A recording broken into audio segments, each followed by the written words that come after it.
आपकी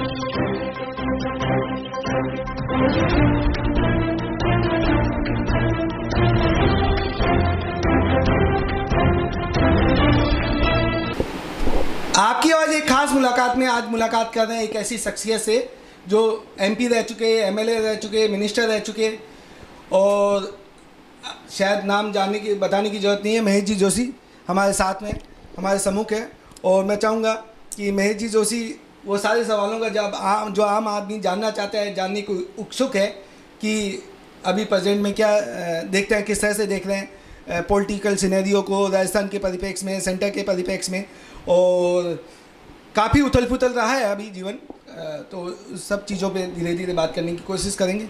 बोस, आपका स्वागत है आपकी आवाज़ में। धन्यवाद अरुण जी, आपके सभी दर्शकों का अभिवादन, नमस्कार जी। किस तरह से अभी मैं बात करूं, अभी जीवनचर्या की बात कर लेते हैं फर्स्ट ऑफ ऑल, और क्योंकि आप युवा, मतलब आपका मैं समझता हूँ 40 साल से ज़्यादा राजनीतिक कैरियर रहा है, जीवन रहा है, तो उस संदर्भ में थोड़ी सी आम पब्लिक भी जानना चाहते हैं कहाँ से जोशी साहब ने शुरुआत की।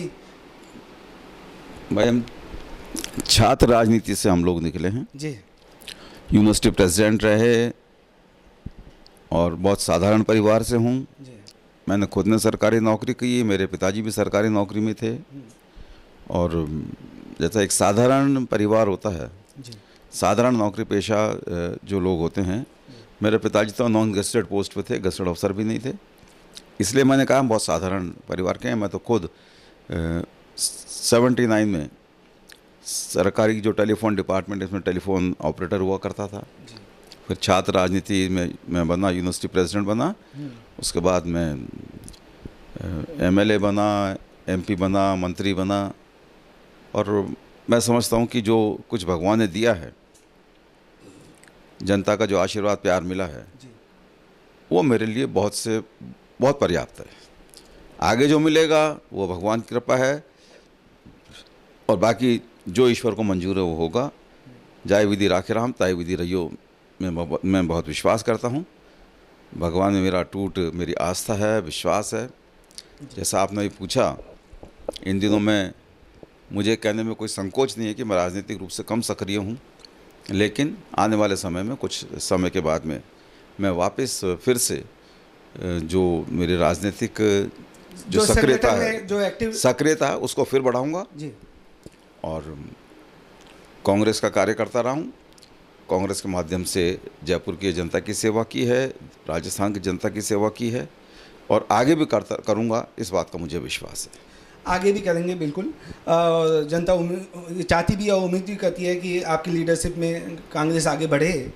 तो संगठन की बात करें तो संगठन और अभी प्रेजेंट सिनेरियो में किस तरह से देखते हैं, मतलब अभी जो कंट्रोवर्सियाँ चल रही है, बहुत सारी चीज़ें चल रही है सेंट्रल गवर्नमेंट में और स्टेट गवर्नमेंट में, किस तरह से आप? मैंने कहा ना, मेरी सक्रियता नहीं है। हाँ।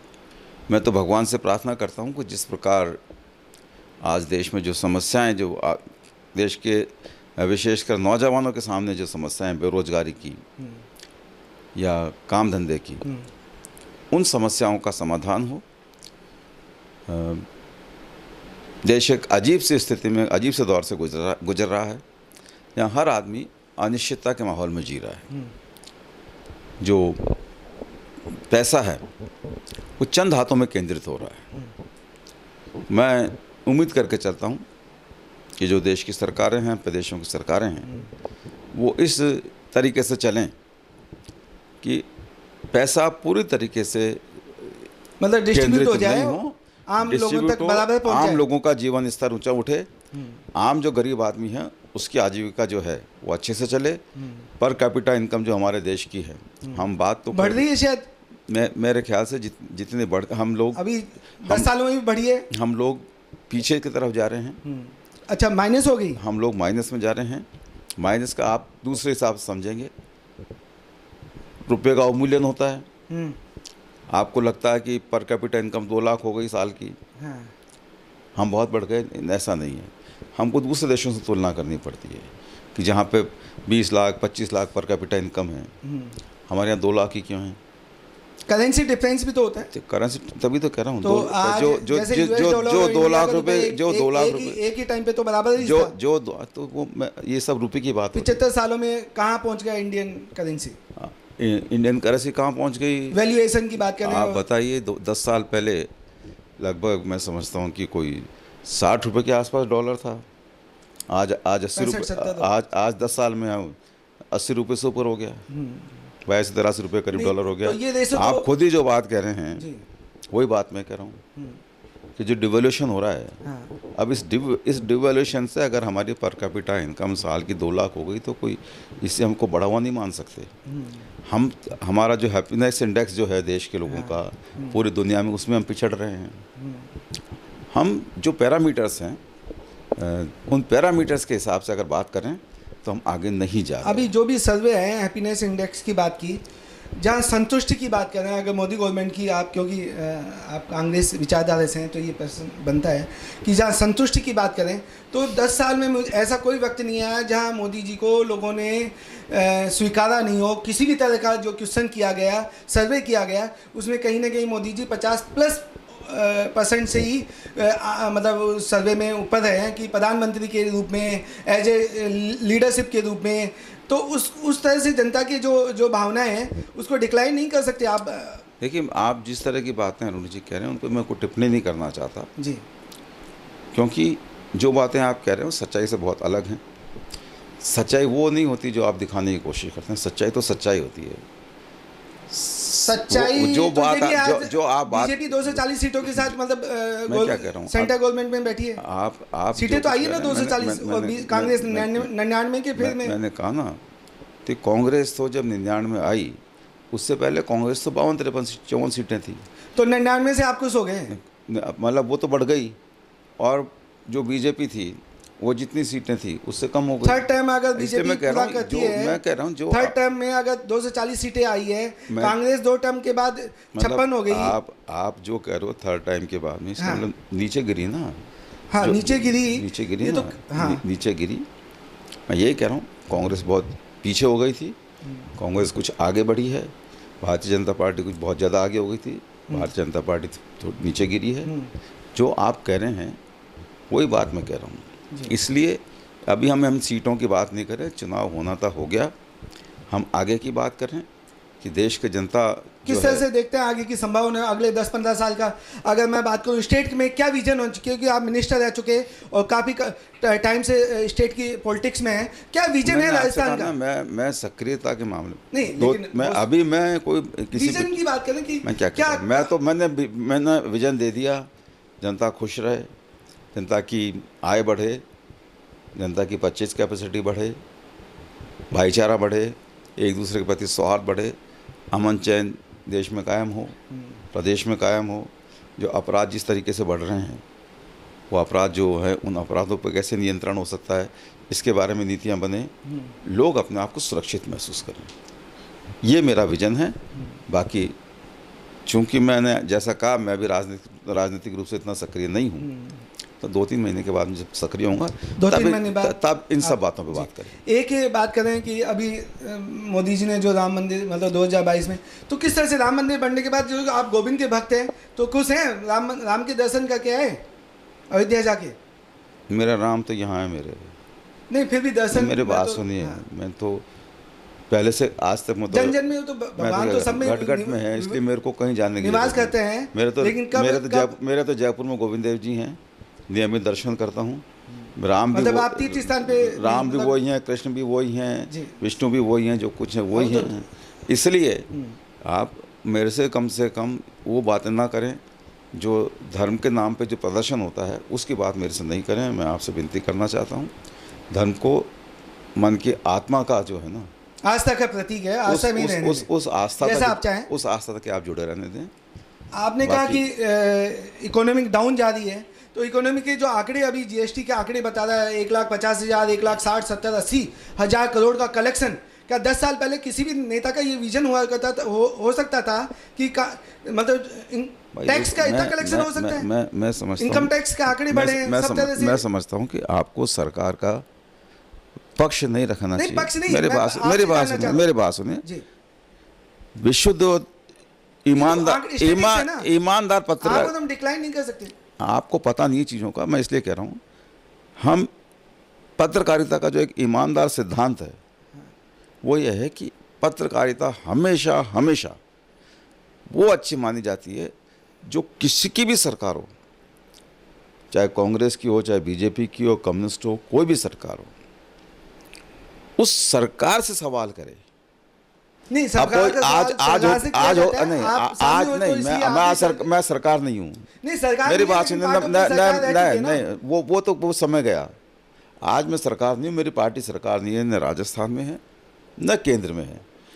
अब हो क्या रहा है, विपक्ष में बैठे हैं, तो आप अरे भी तो विपक्ष से क्वेश्चन- सवाल क्यों करा? सवाल सरकार से करो ना। आप सरकार से सवाल करते नहीं हो। नहीं, सरकार आपकी हिम्मत होती नहीं सरकार से करने की। सवाल जब किए जाते हैं, जब सरकार रहती है तो सरकार से सवाल किए जाते हैं। सरकार, जब आप सामने तो हो तो आपसे ये सारे सवाल मैं जो आप सरकार के सवाल आपसे थोड़ी कर सकता हूँ बॉस। मेरे साथ नहीं कर सकते। हाँ। मेरे से इसलिए नहीं किसी कर, मंत्री का अगर कोई जल संसाधन मंत्री है तो जल संसाधन मंत्री के आप सवाल उन्हीं से करो ना उनसे सवाल। करेंगे। हाँ जी। उन्होंने क्या क्या किया है, उनकी क्या सोच है, अभी जो वर्तमान मंत्री हैं, वर्तमान सरकार, आप उनसे सवाल करो, चाहे वो केंद्र की बात हो चाहे राज्य की बात हो। मैं तो अभी किसी को एक कनेक्शन दिलाने की स्थिति में नहीं हूँ। मेरे से क्या सवाल आप कर रहे हो? कनेक्शन तो मैं तो एक बात आपकी कर रहा हूँ। गवर्नमेंट में जो हाँ, किस तरह से मैं क्वेश्चन एक, क्योंकि जनता के ये क्वेश्चन बनता है कि जो भ्रष्टाचार का आरोप लगाया करोड़ीलाल मीणा ने, बीजेपी ने, और उस पर शायद कार्रवाई भी चल रही है। और हाँ। जल जो पीएचडी मैंने तो पहले भी कहा था जी, और अभी भी कहता हूँ, जी, जो जिस जेजेएम की बात आप कह रहे हो, हाँ, उस पर सरकार, वर्तमान सरकार एक श्वेत पत्र जारी करे, कब कब क्या क्या काम कितने कितने हुए, कि टेंडर के पैसे मैं जो कह रहा हूँ ना, एडवांस में पे कर दिए मैं गए जो कह रहा हूँ ना, डिपार्टमेंट के द्वारा। आप सब ऐसी बातें मैं कर रहे बस हैं। आपसे, क्योंकि मंत्री रह चुके हैं। मैं जो कह रहा हूँ ना, मैं तो एक ही डिमांड कर रहा हूँ। हाँ, पहले भी की थी मैंने ये डिमांड, हाँ, हाँ, जब शुरू में भी की थी। सरकार श्वेत पत्र जारी करे। हाँ, जेजेएम का कुल राजस्थान का इतना बजट था, हाँ, इसमें से इतना पैसा इस टाइम पे खर्च हुआ। सरकार ये बताया कि किस टेंडर में घोटाला हुआ, हुआ, और जो क्वालिटी का जो लोना होती है, सब चीज़ों पे जो है ना श्वेत पत्र। पाइप डले नहीं और पाइप के पैसे अरे उठा भाई, लिए गए। आप कह रहे हो, मैं जो कह रहा हूँ ना, सरकार को करना चाहिए ना। हाँ, मैं वही आपसे, मतलब पब्लिक भी यही जानना मैं- चाहिए कि मैं है तो- क्या मामला। मैं तो थोड़ा कहूँ- आपकी ओपिनियन आप किस तरह से देखते हैं और किस तरह से पक्ष से मतलब पब्लिक को आप- बताना चाहेंगे कि ये घोटाला नहीं है। और श्वेत पत्र जारी होगा तो सब सामने आ जाएगा। श्वेत पत्र जारी होगा। श्वेत पत्र क्या होता है पता है आपको? सारे बजटिंग आ जाए और सारी जो पूरा कौन से टाइम पे क्या क्या पूरा बजट जो allot हुआ, पूरा क्या ब्यौरा हुआ। जो होता है ना, हाँ, वो पूरा ब्यौरा श्वेत पत्र में आ जाता है। जी, सरकार जेजेएम को लेकर श्वेत पत्र जारी करे। मैंने पहले भी डिमांड की थी, अब आपके माध्यम से फिर कह रहा हूँ कि सरकार श्वेत पत्र जारी करे, जिसके अंदर पूरी सच्चाई आ जाए, और वो श्वेत पत्र जारी हो जाए, तब आप मेरे से सवाल करेंगे तो ज़्यादा बेहतर होगा। जो चाहे किरोड़ी जी ने आरोप लगाया हो, चाहे किसने भी लगाया हो, श्वेत पत्र जारी हो जाए, फिर जो आरोप होंगे, अगर मैं उसका जवाब नहीं दे पाया तो मैं मानूंगा कि मैं गलती पे था। लेकिन कई जगह ये भी आरोप लगे हैं। मैं ठीक है, आप जिद कर रहे हो, आप मैं नहीं, आपसे मैं जिद नहीं कर रहा, मैं जस्ट रखना चाह रहा हूँ अपना सब्जेक्ट, और जो पब्लिक की डिमांड है कि ये कि पाइप डले नहीं और पैसे उठा लिए गए। जो मैं कह रहा हूँ ना आपको, तो आप श्वेत पत्र जारी करवाओगे। ठीक है, आपका कहना है तो आप श्वेत पत्र तो जारी करवाओ। भ्रष्टाचार की कोई शिकायत हो, कोई इस बात की गारंटी नहीं दे सकता, न कांग्रेस, न बीजेपी, न कोई दूसरी पार्टियां, जिसकी भी सरकार हो, कि यहाँ गलतियाँ नहीं होंगी या भ्रष्टाचार नहीं होगा। कोई गारंटी नहीं दे सकता। जड़ों में बसा हुआ है भ्रष्टाचार, नहीं, डिपार्टमेंट में भी बस गया और अधिकारी। आप बहुत आगे चले जाते हो। जी, मेरी बात जितनी मैं कह रहा हूँ उसको सुनने की कोशिश जी, करो। भ्रष्टाचार नहीं होगा, इसकी गारंटी कोई नहीं दे सकता।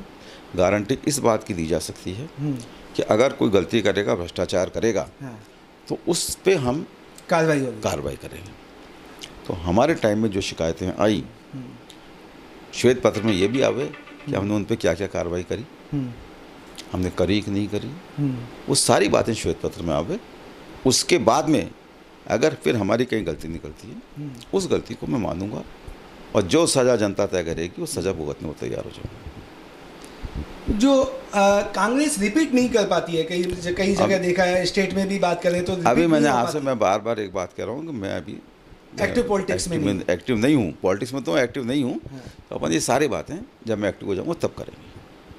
किस तरह से देखते हैं वैसे ही पॉलिसी की बात करें, कांग्रेस की पॉलिसी को किस तरह से देखते हैं? नमस्कार जी आपने नमस्कार कर लिया, ठीक है, आप आए, उसका शुक्रिया अदा कर सकते हैं हम तो। आपका शुक्रिया अदा, आपने टाइम दिया और जनता की भावनाओं को समझते हुए जो अभी आपने इन परिस्थितियों के होने के बावजूद भी आपने जवाब दिए, तो उसके लिए बहुत बहुत धन्यवाद महेश जी। और उम्मीद करते हैं बहुत जल्दी आप पॉलिटिक्स में एक्टिव होंगे।